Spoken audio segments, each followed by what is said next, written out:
कुछ दोस्त आपस में बैठे कुछ बातें कर रहे थे, ऐसे जो रात को बैठते बातें कर रहे होते।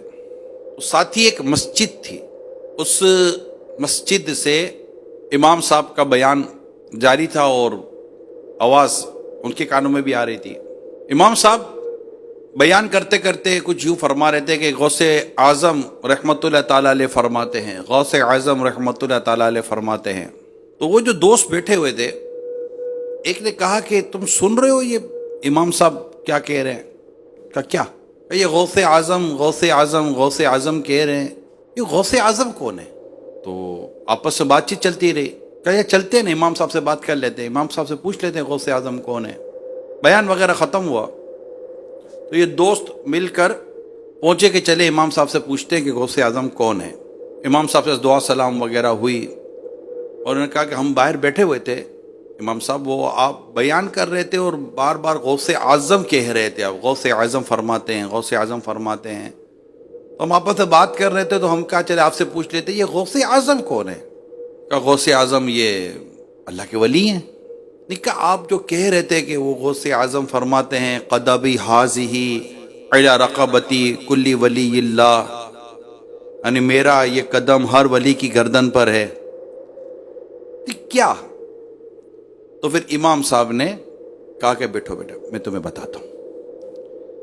फिर इन्होंने बताया कि गौसे आज़म बहुत बड़े आलिम दीन और अल्लाह के बहुत ही बड़े वली थे। अच्छा, तो इनका नाम बोला, इनका नाम अब्दुल कादिर, कुनियत इनकी अबू मोहम्मद और लक़ब इनका मुहियुद्दीन है। आप पहली रमज़ानुल मुबारक 470 सीने हिजरी बरोस पीर सुबह सादिक के वक्त बगदाद शरीफ के इलाका जीलान में पैदा हुए और 11 रबीउल आखिर 11th रबीउल आखिर 561 सीने हिजरी में बगदाद शरीफ में आपका इंतकाल हुआ।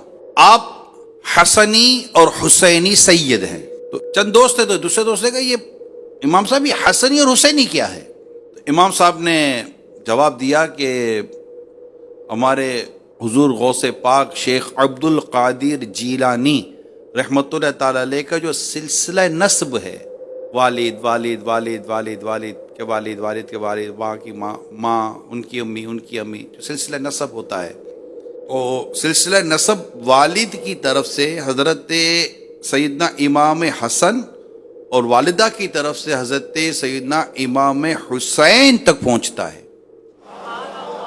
इसीलिए आपको हसनी और हुसैनी कहा जाता है। एक और दोस्त ने कहा कि इमाम साहब हमें गौसे पाक के बारे में कुछ और भी बताएं। इमाम साहब ने कहा कि गौसे पाक इतने बड़े अल्लाह के वली और नेक बंदे थे कि इनकी दुआएं कबूल होती थी। ये मुस्तजाब दावत है, ये दुआ करते थे, अल्लाह इनकी दुआ कबूल फरमा लेता था। आप फराइज की अदायगी के साथ साथ नवाफिल की भी कसरत क्या करते थे। आपके बयान में जो हाजरीन होते थे, यानी जो बयान सुनने के लिए आते थे, इनकी तादाद 70 हजार तक बयान की जाती है। एक और दोस्त ने कहा इमाम साहब ये बताएं कि जब आपका नाम अब्दुल कादिर है तो फिर इन्हें गौसे आज़म क्यों कहते हैं?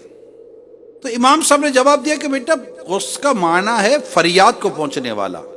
चूंकि मेरे गौसे पाक रहमतुल्लाह ताला अलैह गरीबों मिस्कीनों हाजतमंदों की मददगार हैं, इसलिए आपको गौसे आज़म के लक़ब से याद किया जाता है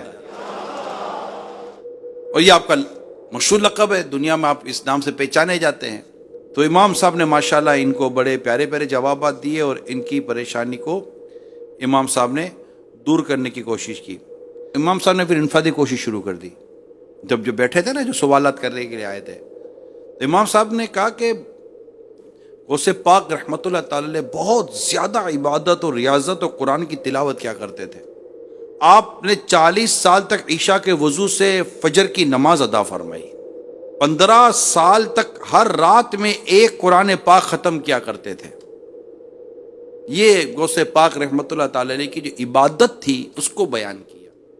हमारे गौसे पाक फ़राइज़ के पाबंद थे, नवाफिल अदा करते थे, तिलावत क्या करते थे, عبادت کرتے تھے، ریاضت کرتے تھے.